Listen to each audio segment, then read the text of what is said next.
In our Qigong practice, we have the alchemical Qigong, medical Qigong, and immune Qigong, and finally a classical Tai Chi Chuan, which is an ongoing course, is Qigong. The word Qigong comes from this ancient Chinese script, Qi.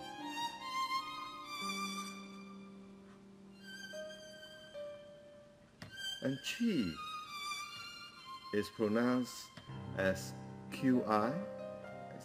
It's not Kui, but Qi, which means breath, air, the state of gaseous transformation, as well as the very much of the atmosphere that surrounds us.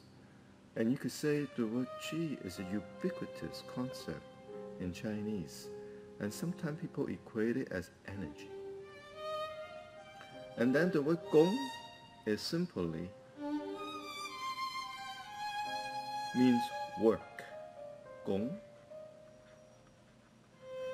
So together the two words Qi, Gong represents the using one's energy and breath, an inner flow of Qi to put together in a harmonious state of working, growing metabolic functions. Qigong is like a tree in a forest of ancient cultivation. This particular tree has 3 branches: top branches, second branches, and 3 branches. And those branches are the 3 particular ways that Qigong is practiced and a cultivation for. The first one is for health. The second one is for the martial art.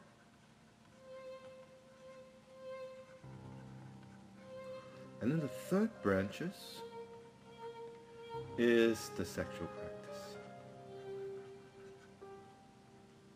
In an ancient burial dated around 2,000 years ago, there's an ancient scroll called the Ma Wang Dui Douyan diagram. And in this diagram, you actually will see the various figures, as in the case of this figure right here, stretching in a way to help with different ailments. And this bending over is purportedly very good for against hiccuping. And this wonderful stretching really gets the whole torso. So as you could see that the ancient practice of Qigong has a long history of using movement and different postures. And this is the flying one, to help with different sickness. Court physician who started the earliest practice of actually surgery. His name is Wato. It is attributed to him that he therefore discovered and created a whole health practice called the 5 animal frolic. And in this particular one, you see the tiger. It's like lunging forward like a tiger. And then another one, it is stretching one's neck like a deer. And then in another one, this is like a monkey. See how it hovers like a monkey? And all that, the 5 animal practice. The bear, and finally, the most graceful way how a bird flies, like the flying crane. This is the origin of the animal of dancing, imitation of them. And according to oral tradition, they are originated from the time of, there's a particular Qigong that I like to use to demonstrate called drawing the bow. That is part of the alchemical Qigong. This drawing the bow, as you can see, is a posture that looks like you are as if you are drawing a bow with your hand, and that you are moving the hand along in a pathway. Along in a pathway.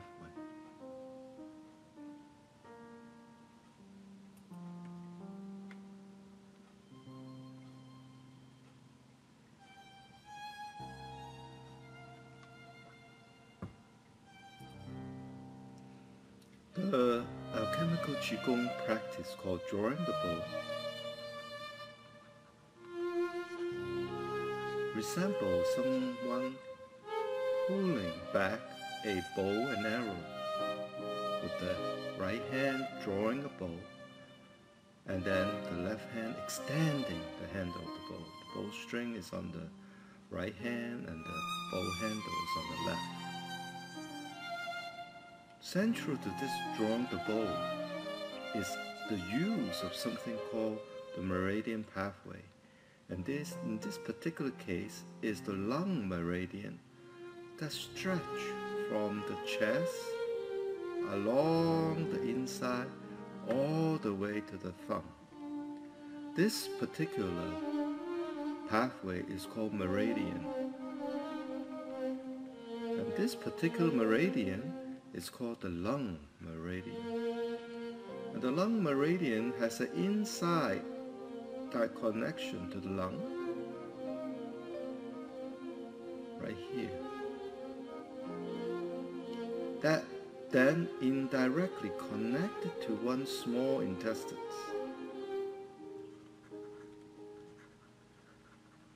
And in our alchemical Qigong, actually when we do this drawing the bow, we use a healing sound, Si.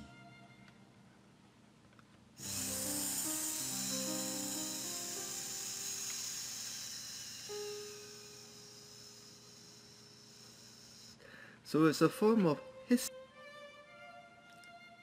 Emil Qigong derives its practice from the Jade Maiden sacred dance.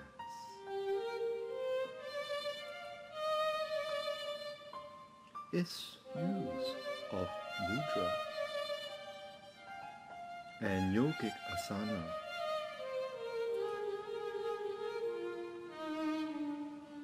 gives the Emil Qigong movement a gentle and soothing effect on the practitioners. Perhaps that was the intended purpose from the ancient women Qigong masters who had to deal with the challenge of the endocrine and hormonal cycles of menstruation, childbirth, and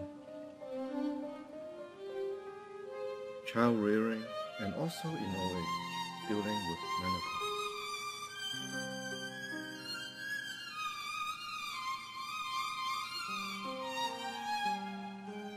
In a single stroke,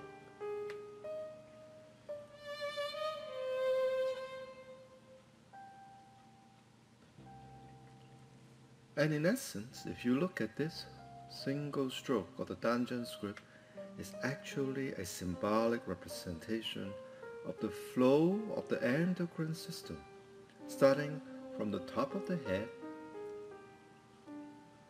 from the pituitary gland, and then down to the heart. And from the heart it goes to the lung, and then return back to the heart chamber, and then down to the kidney, and then the sexual organs, and from there it goes back up and finally end at the liver and spleen. As you could see, this is a diagram of the hormonal endocrine system dropping down from the pituitary and down to the heart, and then the sexual hormone to affect the kidney, and then the kidney down to the sex organ of the ovary, and then finally recursing up to the spleen and liver. So the immune Qigong used this inner knowledge of the endocrine system of the hormonal flow as part of its cultivation. As an aside, as a history of medicine, I discovered that the diagram of the Danjian script predates Western discovery of the endocrine system by almost 1,000 years. This is astonishing because the Taoist master had probably come to the discovery of this hormonal flow by their own meditation, by their own internal sensing of the flow of qi and the jing, the hormonal cycles.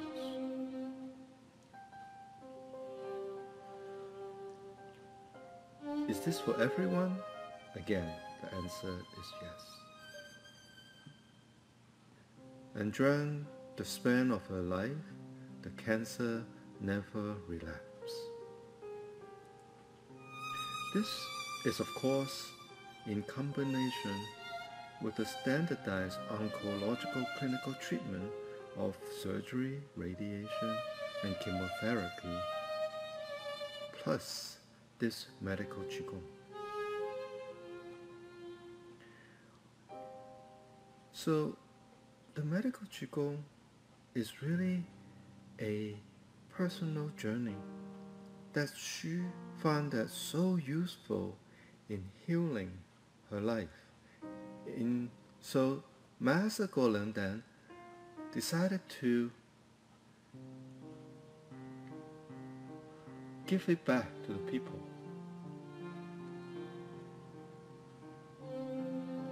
And doing so, she was able to branch it out and spread this Qigong to a vast audience. In her first cancer healing Qigong teachers training seminar with 1,000 students, she spread forth this concept of complementary healing art, Cha. What is a complementary healing art, Cha? Well,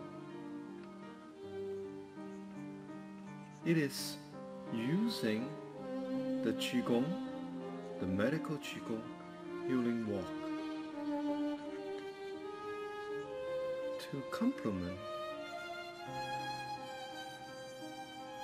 the oncology treatment, which tend to be very harsh and difficult for the patient.